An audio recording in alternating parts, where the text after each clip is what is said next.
Before we dive in, if you enjoy these first-person zombie apocalypse horror stories, hit like and subscribe to never miss a drop of dread. And let me know in the comments, where in the world are you listening from tonight? I read everyone, and it's wild seeing how far these tales travel.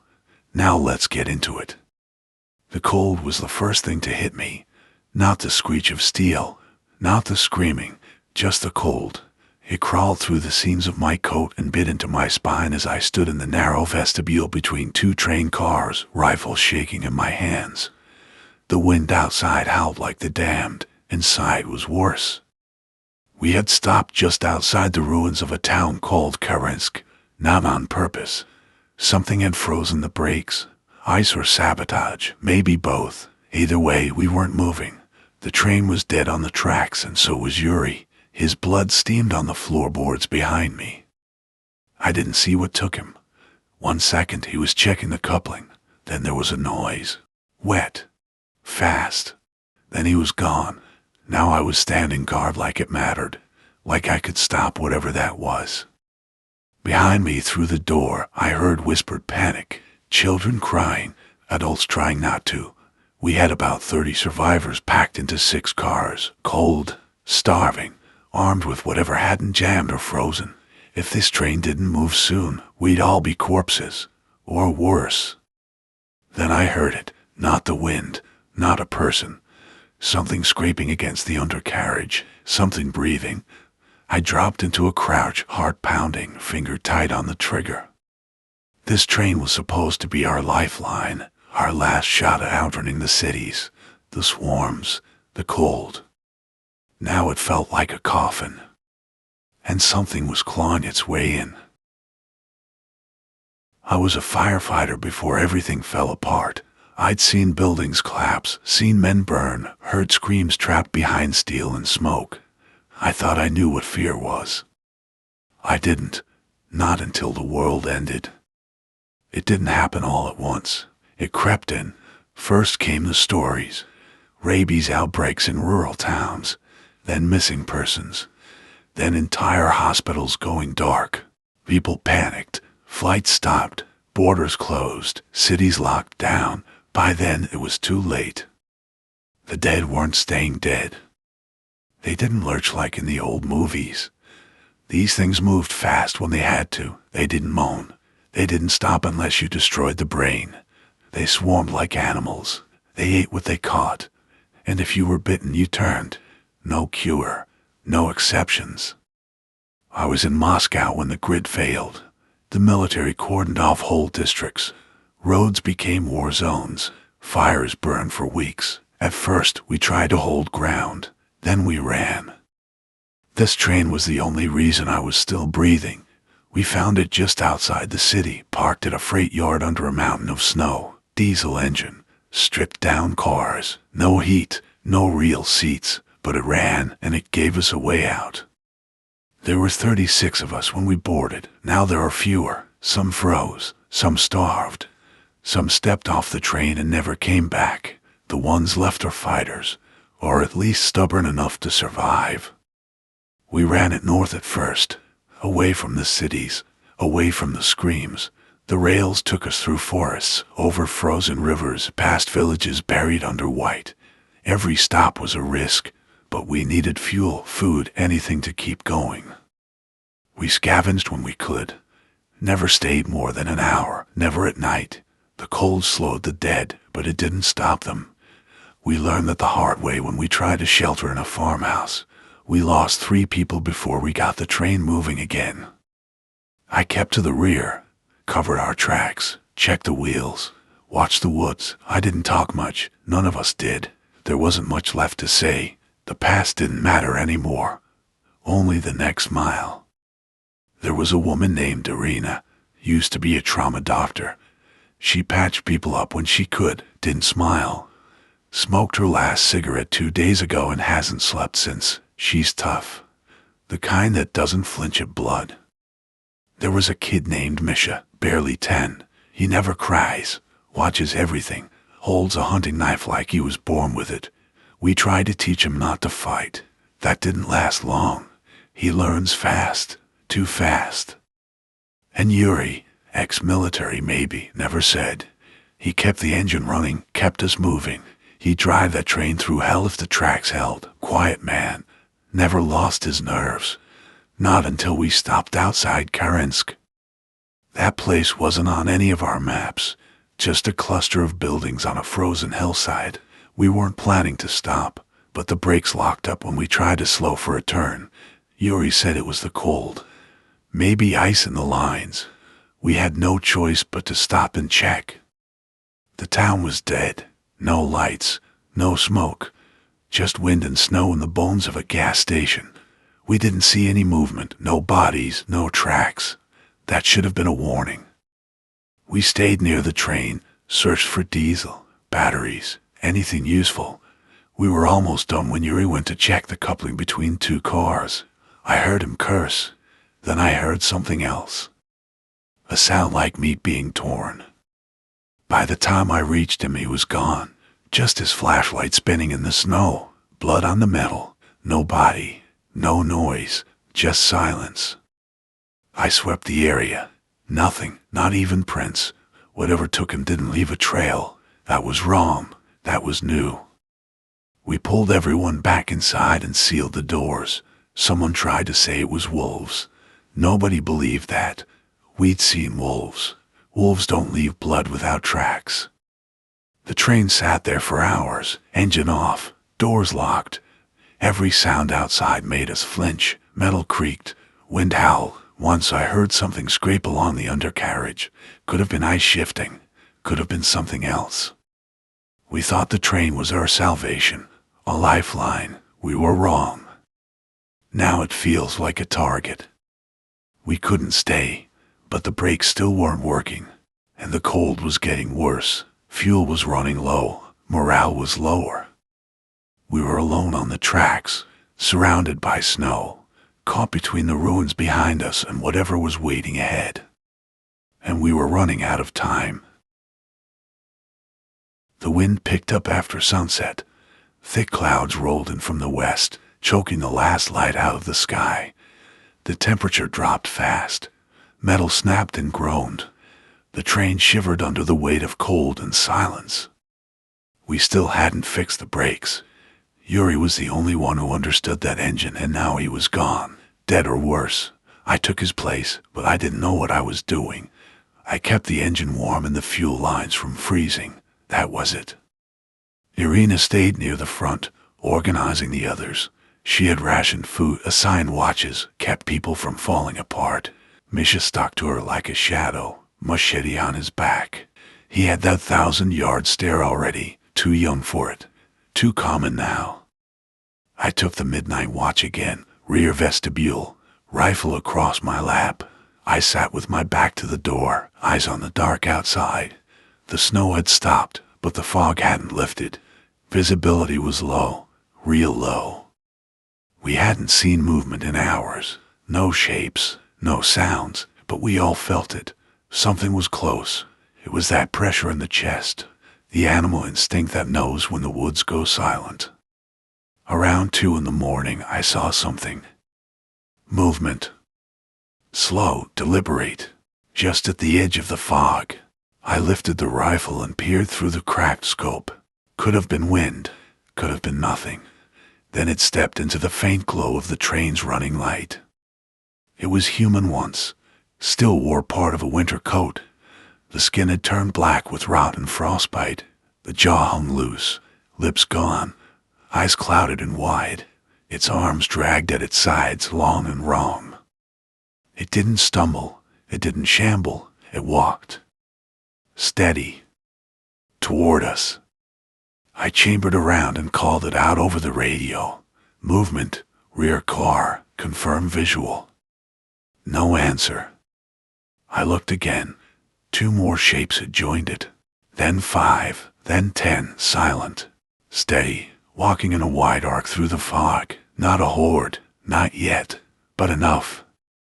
They weren't making noise, not growling, not moaning, just moving slow and sure, as if they already knew where we were, as if they were being careful. I opened the side door slowly and leaned out into the cold, took aim. The rifle cracked, The first shot hit center mass, no effect. Second shot took one through the eye. It dropped. The others didn't even flinch.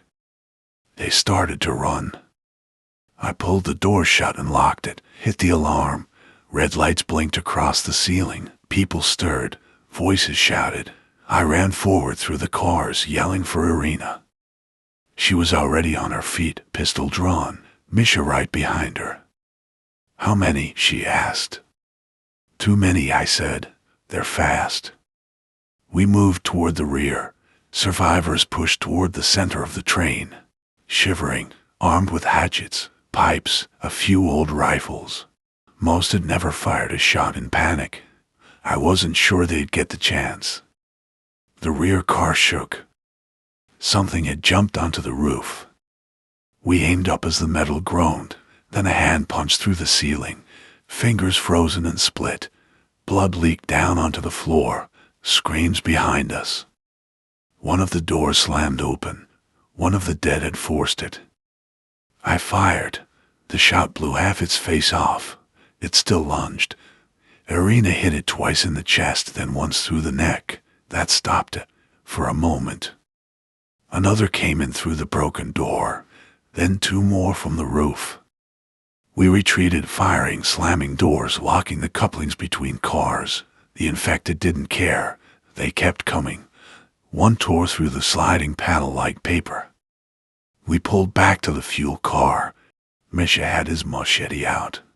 His hands didn't even shake. I can hold the door, he said. No, Irina snapped. You stay with me.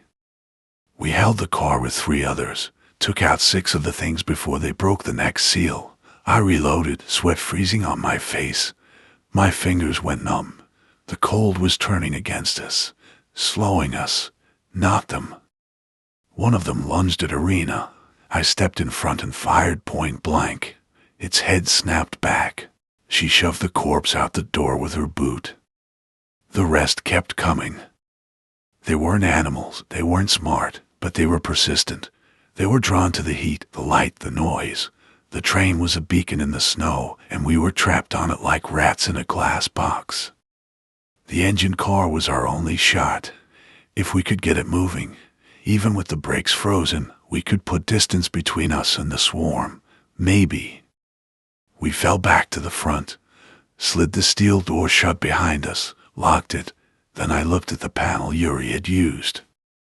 Old wires, worn switches, a handwritten checklist smeared with oil and ash. I started the ignition sequence, prayed the fuel held, prayed the dead were slow to follow. Behind us, something slammed into the door hard enough to dent it. Then again. And again. The engine coughed, sputtered, then roared to life. The vibrations ran through the floor like a pulse. I gave a short nod to Irina, who stood at the front window, watching the tracks vanish into the dark. We're moving, I said. She didn't answer. She was watching something out there. Her breath fogged the glass. I walked over and followed her gaze. There were more of them now. Dozens, maybe more. They poured from the tree line, spilling across the tracks like water, not running, not charging, just walking slow and steady, a wall of death coming straight at us. And they were all looking directly at the engine.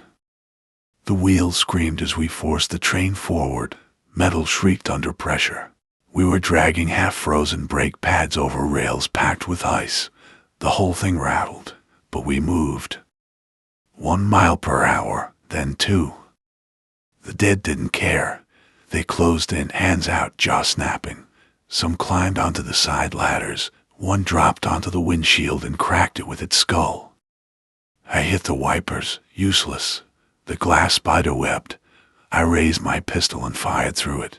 The corpse slid off the front, trailing blood. We were gaining speed slowly, 3 miles per hour, maybe 4. Then the radio hissed. A voice. Help, please, if anyone hears this. I grabbed the receiver. This is Train 17 out of Moscow. We're mobile and under attack. Who is this? Silence, then static, Then the voice again. Karinsk, medical station, underground, survivors. Irina stared at me. That town is behind us. I nodded.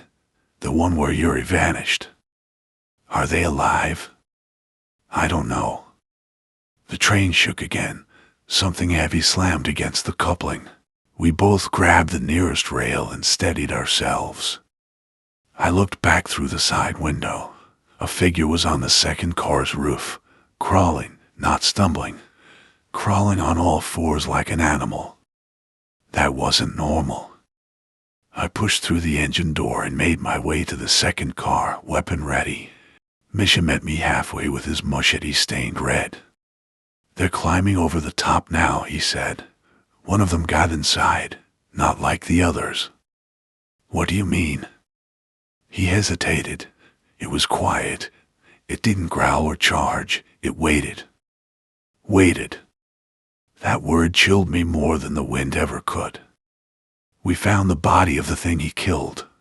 It looked like the others at first. Frostbitten face, torn lips, cloudy eyes, but the nails were filed into sharp points, like claws. The mouth had stitches hand sewn tight, as if someone had tried to silence it. Irina stepped in behind me. That surgical thread. Someone did this, recently. No signs of decay past a few days, I said. Fresh. We stood there in the cold, staring at what used to be a person. Then Irina said what I didn't want to think. They're not just turning. Someone's experimenting. I stepped back and looked at the walls of the car. Rust, blood, old prints in the dust. Some big, some too small. There had been movement here. Days ago, maybe hours. Maybe someone from Karinsk, I muttered. That station they mentioned. Irina looked out the broken window. We need answers. If someone's experimenting, we need to know why. We need to know what's coming next. I wanted to disagree, to say we should keep moving and never look back, but I remembered Yuri's flashlight spinning in the snow. No body, no noise, just gone. And I remembered the voice on the radio, weak, fading, human. The train rattled harder. The speed climbed. 5 miles per hour. 6. We were building momentum, but the noise was drawing more in. Shadows darted through the trees. We weren't out of danger. We don't have fuel to backtrack, I said. There's a switch up ahead, she replied. Leads south, back toward Karinsk. Of course there is, I muttered. I hated the idea, but we needed fuel. We needed parts, and now we needed truth. The switch was manual. I had to jump out and throw the lever myself. We stopped the train just long enough for me to hop down. I ran through knee-deep snow, found the rusted arm. It took everything I had to wrench it into place. My gloves tore, my hands bled.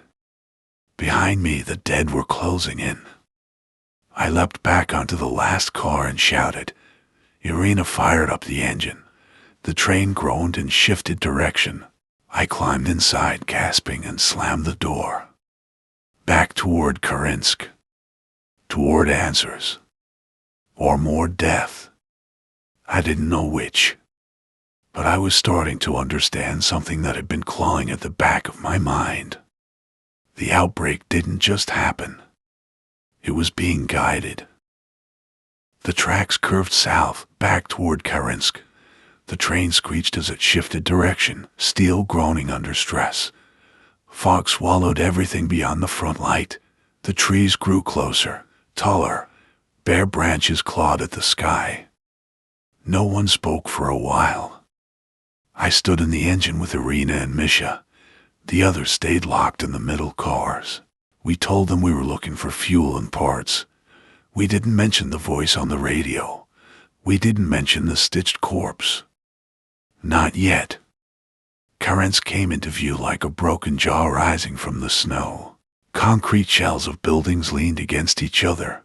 Rusted power poles slumped at odd angles. The rail yard was covered in ice. Abandoned cars and collapsed fences stretched in every direction.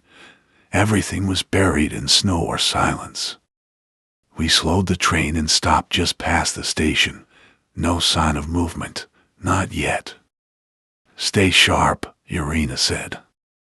I took point, rifle up. We moved in a wedge through the station, boots crunching on glass and grit. Inside, the platform was covered in old blood, dry and black. Torn clothing littered the corners. Someone had lived here once. Maybe a lot of people, but not anymore. Misha found the hatch near the back wall. A rusted steel door bolted to the floor.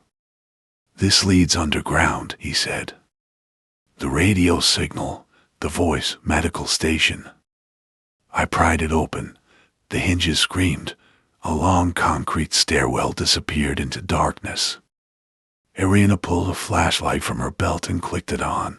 Let's go. We descended step by step. The air turned foul, damp metallic, laced with rot.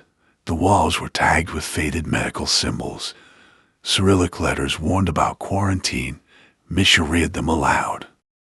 Contaminated zone, authorized personnel only, use full protection. I muttered, too late for that. At the bottom, the hallway opened into a large room. Broken gurneys and overturned lockers filled the space. Medical cabinets stood open. Empty syringes scattered across the floor. I saw blood smeared across the walls. Some of it old, some of it fresher. Someone had been here recently. Irina checked the generator room. She flipped a few switches. After a few clicks, emergency lights flickered on, bathing the space in dim yellow glow. We moved forward. Deeper into the complex. More rooms, more silence. Doors swung open. Some had been forced. Others were sealed with tape and biohazard markings. The farther we went, the worse the smell became, like death that had been baked into the walls. Then we heard it. A metallic scrape. Someone dragging something. We raised our weapons and froze. A figure stepped out of a side room, thin, pale, wearing a long winter coat and a scarf around the lower half of their face. They held a flare in one hand. The other hand shook. Don't shoot, the figure said, voice hoarse, female. You heard the signal. Irina stepped forward. Who are you? Dr. Kira Solovyev, she said. I was part of the team here. The last one, I think. What happened? Kira looked past us toward the staircase. Too much. Come, I'll show you. We followed her through two sealed doors and into what had once been an operating room. Tables lined the center. Stainless steel trays filled with surgical tools sat untouched. And in the far corner, behind a thick glass wall, was a cage. Inside it stood one of them. Infected, but restrained. Its arms were bound behind its back. Chains bolted to the floor held its legs. It snarled and twisted, eyes white with rage. Its body was twitching from the cold, but it wasn't dead. Not yet. This was patient zero for this zone, Kira said. I stared at it, my grip tightened on the rifle. What were you doing here? Trying to understand the infection, she said. How it spreads, how to stop it. Did you? She looked down. We failed. The thing in the cage threw itself against the bars. Metal groaned. The walls vibrated. Kira flinched but didn't move. We thought it was viral at first, she continued. But it's worse. It's more like a fungal parasite. It lives in the nervous system, preserves motor function, erases pain, keeps the body moving even after massive trauma. So it's not a virus. It spreads like one, but it adapts through the host. It doesn't need to change. It just uses whatever's left. Irina stepped closer, and the stitching, the surgical thread. Kira nodded slowly. Those were control experiments, restraints, modifications. We didn't cause the outbreak, but someone else was studying it long before we got here. The lights flickered. A loud metallic bang echoed from above. I raised my rifle. What was that? Your train, Kira whispered. They followed you.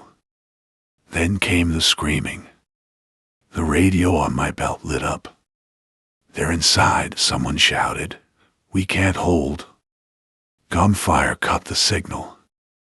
I turned to run. So did Irina and Misha. Kira hesitated. I have notes, samples. No time, I shouted. We tore up the stairs, taking them 3 at a time. My boots slipped once. I caught myself on the wall. Blood smeared under my hand. I didn't look down. We hit the platform just as the front car burst open. One of the infected had broken through the window. It lunged at a survivor, biting deep into the neck. Blood sprayed across the glass. Misha ran forward and cut it down. Irina fired twice into the next one. Then the second wave came. From the rooftops, from the trees, from the train itself. Dozens of them. No screams, just impact. A body hit the side of the car and shattered the window. I grabbed Irina and shoved her toward the engine. Get it moving. I don't know the startup sequence. I do. I ran past the cars. I saw faces I knew. Some screaming, some already gone. I couldn't stop. I hit the engine door and slammed it shut behind me. Threw the throttle forward. Prayed. The train roared. It moved. Slower than before. Too slow. Outside, Misha covered Irina as she climbed aboard. I saw him take down 3 of them, then 4, then 5. Then he didn't get up. Irina screamed his name. I hit the horn. She jumped. I grabbed her hand and pulled her inside. We didn't stop. We didn't look back. The engine howled through the night, cutting through the fog and death. We left Karinsk in flames behind us. But something had changed. This wasn't just survival anymore. We had seen what lay beneath the surface, and we were not ready for it. The train groaned as it climbed the next hill. Snow flurried sideways, thick and fast. I gripped the throttle with one hand and the rifle with the other. Irina stood beside me, silent, her face pale with shock. Neither of us spoke for a long time. Misha was gone. We had no fuel left past the next 10 miles. No food except what little we'd salvaged. Half our group was dead. The other half was scattered through the train, wounded or frozen with fear. And we were still being followed. I saw them from the back window. Shadows on the horizon, a swarm of bodies trudging through the snow. They never got tired, never stopped. Every minute they gained ground. We had hours left, maybe. If that. I need to check the second car, I said. We lost radio contact again. Irina nodded but didn't answer. I moved fast, rifle up, boots clanging on the metal floor. I passed through the first car, blood on the walls, no movement. The survivors were curled under blankets, silent and pale. No one met my eyes. The second car was worse. Someone had died against the door. Blood soaked the floor. There was a message scratched into the wall with a knife. Just one word. Coming. I swallowed hard and pressed on. In the rear car, I found Nikolai. He was barely conscious, cradling a wounded leg. His pants were soaked in red. His shotgun rested on his chest. They're right behind us, he rasped. How far? Minutes, maybe less. We couldn't outrun them. The incline was killing our speed. The engine spluttered, then caught again, but it wouldn't last. I knew it. The brakes were still stiff from the last freeze, and the generator had lost power in one of the cars. Our heating systems were failing. We need to uncouple the last cars, I said. Nikolai nodded. I'll do it. You can't even stand. I can crawl. You've got to get that engine moving. I hesitated. He looked up at me. His eyes were calm. Go. I left him there. I hated it. Every step toward the front of the train felt like a betrayal, but we needed speed. We needed weight off the back. If we didn't lighten the load, none of us would make it. I made it to the engine just as Irina was calling over the intercom. "They're on the hill." I climbed up to the roof with my rifle. Wind slapped me in the face. I stung my eyes. I scanned the tree line through the scope. They were pouring over the ridge in a black wave. Hundreds, maybe more. Behind me, the rear coupler snapped loose. The last cars drifted back, slow at first, then faster. The horde followed. I could see them clearly now. Frostbitten faces, broken limbs, filthy clothes stiff with blood. No intelligence, no hesitation, just hunger. As the last cars rolled away, the creatures jumped on them like wolves. The weight slowed them. The gap between us grew. But not fast enough. "Brace," I shouted into the engine. I climbed down and slammed the doors. The engine moaned. We were still on a slope, and the strain was unbearable. The brakes fought us. The rails were slick with frost. I threw the throttle forward and prayed. The train groaned. Then it lurched. Speed. We picked up speed. 7 miles per hour, then 8. Irina sat in the co-pilot's seat, clutching her side. Blood seeped between her fingers. A shallow cut, clean but painful. "We're not going to make it, are we?" she asked. "We're going to try." The map said there was a maintenance tunnel ahead. A steel bridge crossed a gorge, and then the track dove underground. The tunnel wasn't long, just enough to hide, enough to block the way, maybe enough to hold them off. If we could blow the entrance. We had 1 crate of explosives left, mining charges, originally for clearing debris. If we set them right at the tunnel mouth and lured the horde inside. It was all or nothing. I explained the plan as we moved. Irina didn't argue. Neither did the others when I made the call over the speaker. Some just stared, some cried, but no one ran. We had no place to run to. We crossed the bridge just as the sun began to rise, pale and cold behind thick clouds. The tunnel mouth opened in front of us like a wound in the earth. I hit the brakes. They squealed and hissed. The train screeched to a halt just past the entrance. I jumped out with the crate and ran to the opening. My hands shook from the cold and the fear. I planted the charges along the top frame and sides. I wired the detonator to a handheld trigger. Simple, direct, no second chances. Irina came up behind me, her breath heavy. "They're close." "How close?" She pointed. I turned. They were coming across the bridge. A black tide moving fast now, too fast. We ran. Back to the engine. I threw the train into reverse and backed it 20 feet inside the tunnel. Just enough to draw them in, just enough to make them think we were still there. Then we cut the lights. We opened every car door, let the heat pour out, let the scent of blood guide them. And then we waited. I held the trigger in my hand. The ground trembled. The sound came next, not screams, not words, just the roar of bodies, feet, fists, the screech of nails on metal. They entered the tunnel. Dozens. Then hundreds. Their silhouettes filled the darkness. "Now?" Irina asked. "Not yet." We waited. 30 seconds. 45. I could see their faces now. Then I hit the switch. The world cracked open. A wall of fire and smoke consumed the tunnel mouth. The sound was deafening. The pressure knocked me backward. Heat swept over us. The walls shuddered. The roof groaned. Then silence. Total, perfect silence. Smoke filled the air. Dust choked the light. But nothing moved outside. Not anymore. The entrance had collapsed. The tunnel was sealed. We sat on the floor of the engine, backs against the wall, blood on our faces, dirt in our mouths, but alive. For now. I didn't speak.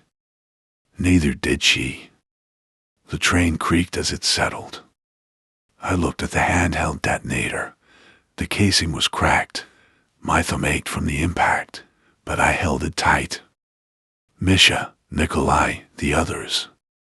Their sacrifice bought us time. The nightmare was behind us. But the world outside, still waiting. The dust settled slower than I expected. Thick gray air hung in the tunnel for nearly an hour.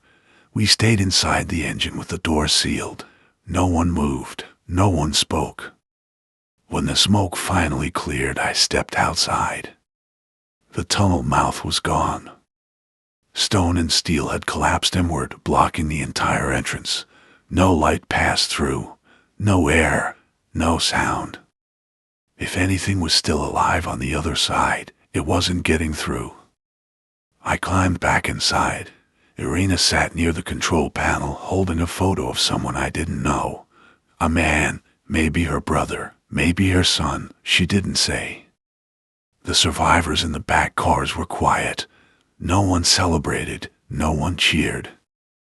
Too many had died to get us this far. We inventoried supplies. What little fuel we had left would keep the engine warm for another day or two. After that, we'd need to walk. Head south, find another outpost. Maybe that signal Kira sent was part of something bigger. If it wasn't just a dead woman's last gasp. I kept seeing Misha's face, his last stand on the platform, the way he refused to run, how he made sure Irina got on board. He didn't scream, didn't hesitate, he just fought. I wanted to be that brave. I'm not sure I was. That night, we burned what we didn't need. Bloody clothes, broken weapons, empty packs. We buried the dead in the snow. It was shallow. Frozen earth only gave so much, but we marked the graves with stones and a strip of red cloth from the train's emergency kit. In the morning, I stood at the mouth of the tunnel and listened. Nothing. No footsteps. No howls. No scratching at the rocks. Just the wind. Irina came to stand beside me. "Do you think we killed them all?" she asked.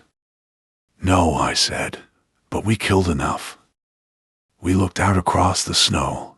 The land was wide and empty. Somewhere out there were more people, more shelters, maybe more trains. Maybe even hope. But for now, we had to move. We had to survive. We packed light. We left the train behind. And we walked into the cold. We walked for 2 days before we saw smoke. Thin rising against the gray sky, not from fire, not from ruin. It was steady, controlled, human. Irina spotted it first. She didn't say anything. She just pointed. The others gathered close, tired, shivering, wrapped in blankets and silence. No one dared speak too soon. I raised the binoculars. There was a structure ahead, a station or maybe an old checkpoint, tall fencing, a watchtower, and movement, people. I lowered the glasses. "It's real," I said. No one cheered. We didn't have the strength, but something passed between us, a quiet relief. We kept walking. As we got closer, I saw a banner fluttering on the fence, red and white, a signal, a warning, or maybe a welcome. My boots crunched on the frost. My rifle was still slung across my shoulder, one full magazine left. The wind picked up. Behind us, the mountains were quiet. But I didn't trust silence anymore. I kept walking. Toward the smoke. Toward the next chapter. Toward whatever waited in the ruins of the world. And I didn't look back.